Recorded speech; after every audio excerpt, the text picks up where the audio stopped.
Klay Thompson is on his way to the Dallas Mavericks, I'm told, a 3-year, $50 million deal. On June 25th, 2009, Steph Curry was selected as the 7th overall pick in the 2000 NBA draft by the Golden State Warriors. 2 years later, June 23rd of 2011, the Warriors selected Klay Thompson with the 11th pick in the NBA draft. And just one short year later, with the 35th pick in the 2012 draft, they'd select Draymond Green. In the 2012-2013 season, they'd sign Andre Iguodala, who helped them scratch the surface of this young group's potential. They'd win over 50 games that season and lose in 7 games to the Lob City Clippers. On June 16th, 2015, the Golden State Warriors won their first NBA championship, with Steph Curry winning his first MVP. The next season, Steph would win the first ever unanimous MVP, following a crushing blown 3-1 lead to the Cleveland Cavaliers. The Golden State Warriors stunned the NBA world as we know it by signing Kevin Durant to join the Bay's finest. On June 12, 2017 and June 8, 2018, the Warriors won their second and third NBA championships as a unit, and they looked unstoppable. In 2019, the Warriors would suffer a finals loss to the Toronto Raptors led by Kawhi Leonard, as DeMarcus Cousins, Kevin Durant, and Klay Thompson all suffered injury during these times. In 2020, Kevin Durant left the team to go to Brooklyn after an altercation with Draymond Green, and the Warriors would tank their season away to the second pick. They'd select James Wiseman, who never turned out to be what they wanted. However, they did acquire and move D'Angelo Russell for Andrew Wiggins. At the time, most people brushed this trade off, but this proved to be a remarkable move at a later date. That same summer in 2019, the Warriors would select Jordan Poole from Michigan and slowly start to try to make their way back to the promised land in the 2021 season, following a tank and a play-in loss. In the 2021-2022 season, the Warriors looked strong. Klay was back, Dre was out of trouble and mentally well, and there was a seemingly new splash bro in Jordan Poole electrifying the offense off the bench. They'd also reacquired Andre Iguodala from the Miami Heat. That season, they'd finish as the 3 seed, defeating Denver in 5 games in the first round, Memphis in 6 games in the second round, and they would slay the Mavericks, who defeated the 67-win Phoenix Suns in 5 games before they went down 2-1 to the Boston Celtics, who had a monster half of the second season. Down 2-1 to the team that looked unstoppable, something crazy happened. Of course, Steph Curry with his dad, the emotions just pouring out. It might be his 4th, but it means so much. All the sacrifice, all the work.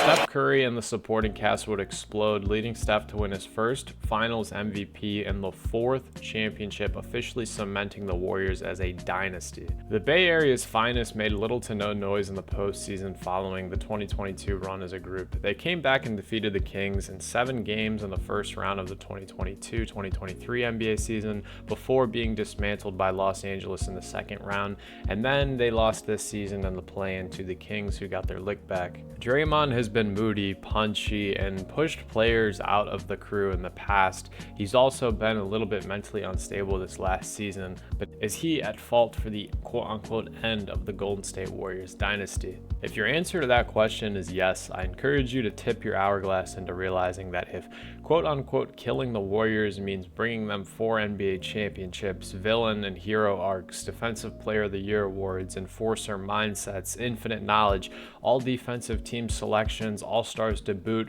one of the greatest Game 7 performances in NBA history, and playoff stats of 12 points, 10 rebounds, 7 assists, a block, and a steal a night, while taking all the shit from the media, all the flack from the fans, and having those guys in difficult conversations where they just kick dirt in your face and no one wants to open their mouth. Is Draymond a good guy? Maybe not. Maybe not to you, maybe not to me, but he was a great teammate to the ones that he valued. An excellent teammate at that. He did nothing but respect Klay Thompson, nothing but appreciate Steph Curry, and nothing but value Andre Iguodala and his wisdom. When things got thick, he owned up. He made his mistakes, he made memories, and most importantly, he won NBA championships. I say it again, if killing a franchise and ending the dynasty means only winning 4 NBA championships, well, I encourage your favorite team to go find a Draymond to kill your squad. Something Draymond also doesn't get a lot of love for is staying super, and I mean super healthy throughout their entire championship run. I want you right now, without looking anything up off the top of your head, other than his suspensions, to name me playoff games that he has missed. Now, it's funny that I have to bring the term suspension into this. It's just the truth. In the 2016-15 NBA Finals, he got suspended a game. And obviously, in this last couple seasons, we've seen a ton of suspensions. But outside of that, Draymond has been very healthy, and we can't say the same for Steph, Klay, KD, Boogie, any of the guys who came and went. I'm not here to sit on a high horse and say that Draymond didn't inevitably push people out of the Warriors. Him and Klay Thompson had a podcast this off season in which Klay Thompson and him discussed what it was like for the locker room and the other guys when Draymond gets suspended. And Klay Thompson was very transparent. Please be brutally honest with me. It's going to crush me, but I need to hear it. You know what, Dre, you're kind of a throwback player. Not a lot of guys. I mean, the NBA is very different than it was, say, 20 years ago, 30, 40 years ago. Back then, it felt like a nightly thing where it was just so physical. Now in the 2020s, times have changed. We see each other so much. The basketball world is small, from the grassroots level through college, all the way to pro. Kind of know everybody. I always know your intentions are good. You're one of the greatest winners in the history of basketball at every level. So that trumps any statistical output you could ever have. Whatever triple-double, whatever record, the one that means the most to me is that winning percentage. Playoffs, regular season, one of the greatest winning percentages in NBA history. So when you're not out there, it's like a piece of us is gone. So the last thought I'd like to leave you guys with is, if Klay Thompson, the man who was there every practice, every scrimmage, every loss, every win, every finals ceremony, if he's gonna sit here and dub Dre as one of the greatest winners. Now, mind you, this podcast, it's not like it came out 4 years ago. This podcast, it came out 2 months ago, guys, following the Warriors' departure, following all of the noise that happened this season. If Klay Thompson can say that Draymond is best as a winner, I think it's a little bit unfair if we're going to say that he's the reason the Warriors are dead, because he is also the same reason that the Warriors are alive. And that's not to in any way, shape, or form condone the acts he had this season.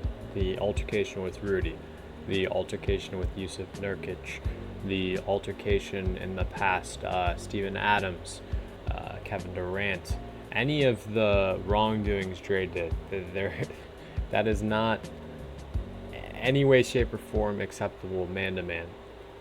Yes, we have bad days. We have even worse than bad days.